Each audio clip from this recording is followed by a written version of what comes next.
आज की वीडियो में ये जानना है कि 12 नोट्स होते हैं। नीचे की सबसे छोटी स्ट्रिंग ई स्ट्रिंग, ये ई स्ट्रिंग है। फिर 12 नोट्स होते हैं, 5 शार्प नोट होते हैं। 12 नोट्स में मतलब 7 5 को प्लस करेंगे 12 आएगा।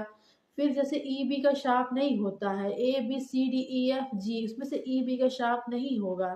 तो नीचे की सबसे ई स्ट्रिंग बजाएंगे, ई के बाद एफ, एफ शार्प, जी, जी शार्प, फिर ए शार्प, बी, इस तरह से काउंट करते जाना है।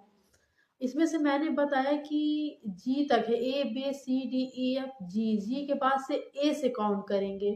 फिर A B C D E F G, E B का शार्प नहीं होता है, जी तक खत्म हुआ।